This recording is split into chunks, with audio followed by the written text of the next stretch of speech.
मध्य प्रदेश में उप मुख्यमंत्री के तौर पर जगदीश देवड़ा बड़ी भूमिका निभाएंगे। उनकी ताजपोशी से क्या सियासी संकेत मिल रहे हैं, देखिए पूरी खबर।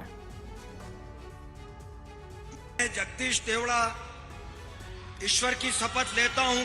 मध्य प्रदेश में जगदीश देवड़ा की उप मुख्यमंत्री के तौर पर ताजपोशी 2024 के लोकसभा चुनाव से पहले बड़ा संकेत है। मध्य प्रदेश में जगदीश देवड़ा एससी वर्ग का बड़ा चेहरा है। 1990 में पहली बार विधायक बनने के बाद से करीब 33 साल लंबे सियासी सफर में देवड़ा ने मध्य प्रदेश की राजनीति में गहरी छाप छोड़ी है। मध्य प्रदेश में थावरचंद गहलोत के बाद जगदीश देवड़ा को एससी वर्ग का सबसे कद्दावर नेता माना जाता है। ऐसा क्यों है, ये भी जान लीजिए।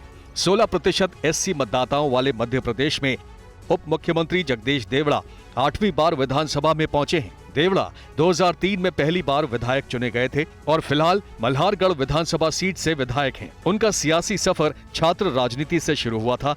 उन्हें 3 बार कैबिनेट मंत्री रहने का अनुभव है, तो शिवराज सरकार में भी उन्होंने वित्त मंत्री के तौर पर शानदार काम किया। देवड़ा की बीजेपी के संगठन में भी अच्छी पकड़ मानी जाती है। 66 साल के जगदीश देवड़ा अपनी फिटनेस को लेकर सजग रहते हैं। देवड़ा की बेदाग छवि और विवादों से कोसों दूर रहने की आदत उन्हें एक अलग शख्सियत बनाती है। इधर शपथ ग्रहण समारोह में पहुंचे डिप्टी सीएम जगदीश देवड़ा की बेटी ने कहा कि लाडली योजना ने महिलाओं का आत्मविश्वास बढ़ाया। उन्होंने पूर्व मुख्यमंत्री शिवराज सिंह चौहान की भी तारीफ की। एज अ महिला आप क्या उम्मीद करती हैं उनसे कि और बेहतर कार्य महिलाओं के लिए, उनके विकास के लिए होने चाहिए?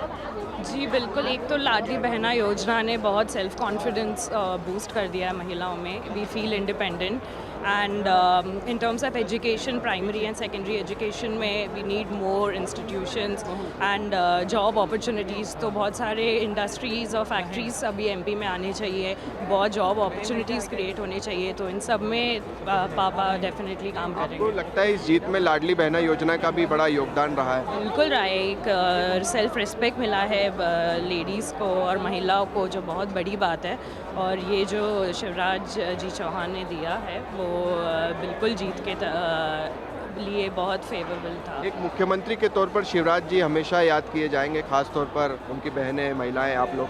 बिल्कुल, will miss you Shivraj ji, will miss you a lot. Thank you so much for everything. Thank you. Madhya Pradesh में उप मुख्यमंत्री के तौर पर शपथ लेने वाले जगदीश देवड़ा की पत्नी ने TV9 भारतवर्ष से खास बातचीत की। इस दौरान उन्होंने कहा कि उन्होंने सोचा भी नहीं था कि जगदीश देवड़ा डिप्टी सीएम बनेंगे। मुख्यमंत्री जगदीश देवड़ा जी की पत्नी हमारे साथ है, उनसे बातचीत करते हैं। मैम, आपके लिए, आपके परिवार के लिए आज कितना बड़ा पल रहा? कुछ ही देर पहले उन्होंने शपथ ली। जी, बहुत ही हमारे परिवार के लिए, मेरे लिए बहुत ही गौरव के क्षण हैं। ये बहुत प्रफुल्लित हैं हम सभी लोग, बहुत खुशी हो रही है। इससे पहले कभी सोचा था आप लोगों ने कि उप मुख्यमंत्री बनेंगे जगदीश देवड़ा जी? नहीं, सोचा तो नहीं था, लेकिन ये तो पार्टी का शीर्ष नेतृत्व का है।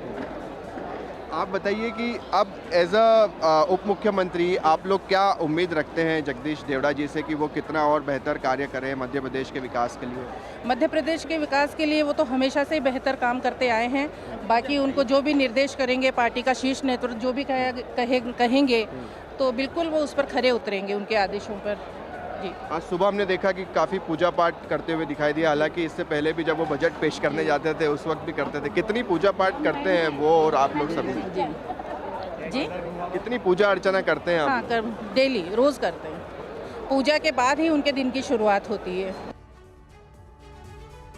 और देखिए, वहीं राजेंद्र शुक्ला की भी डिप्टी सीएम के तौर पर ताजपोशी हो गई है। पार्टी ने इस बार ऐसे चेहरों को सामने किया है जिनसे भविष्य का समीकरण तय किया जाएगा।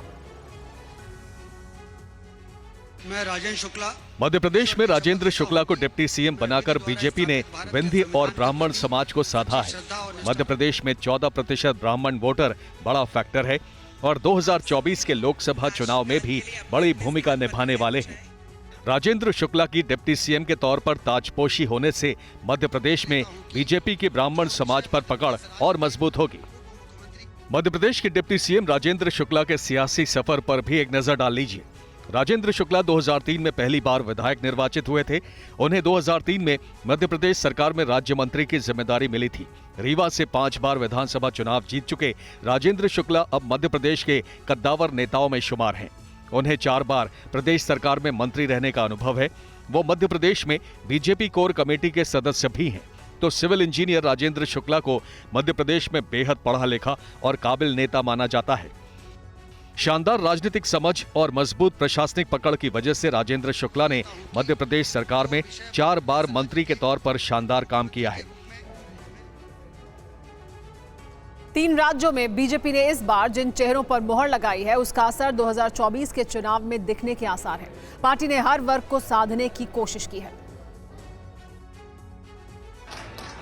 3 राज्यों में मुख्यमंत्रियों का नाम तय करने के साथ साथ बीजेपी ने बतौर डिप्टी सीएम जिन चेहरों को आगे किया, उससे ये भी तस्वीर साफ हो गई कि बीजेपी अब महज ब्राह्मण बनिया की पार्टी नहीं रही, बल्कि इसमें अपने साथ अगड़ा, पिछड़ा, महिला, ओबीसी, दलित और आदिवासी को भी जोड़ लिया गया है। मध्य प्रदेश में बीजेपी ने मोहन यादव यानी ओबीसी को सीएम बनाया, राजेंद्र शुक्ल यानी ब्राह्मण और जगदीश देवड़ा यानी दलित को डिप्टी सीएम बनाया गया है। नरेंद्र सिंह तोमर को स्पीकर बनाने का भी फैसला हुआ, यानी इन 4 चेहरों से बीजेपी ने ओबीसी, दलित और स्वर्ण को साध लिया। मोहन यादव की ताजपोशी के जरिए बीजेपी न सिर्फ मध्य प्रदेश बल्कि पूरे उत्तर भारत की एक प्रमुख ओबीसी जाति यादव को साधने की कोशिश कर रही है। मध्य प्रदेश में लोकसभा की 29 सीटें हैं जहां 10% यादव हैं। यूपी में लोकसभा की 80 सीटें हैं जहां 10% यादव हैं। बिहार में लोकसभा की 40 सीटें हैं, 14% यादव हैं। हरियाणा में लोकसभा की 10 सीटें हैं, 16% यादव हैं। इन तमाम सीटों को जोड़ लें तो इनकी संख्या 159 हो जाती है। पिछले चुनाव में बीजेपी और उसकी सहयोगियों की 159 सीट में से 142 सीटें मिली थी। बीजेपी इस आंकड़े को फिर से दोहराना चाहती है।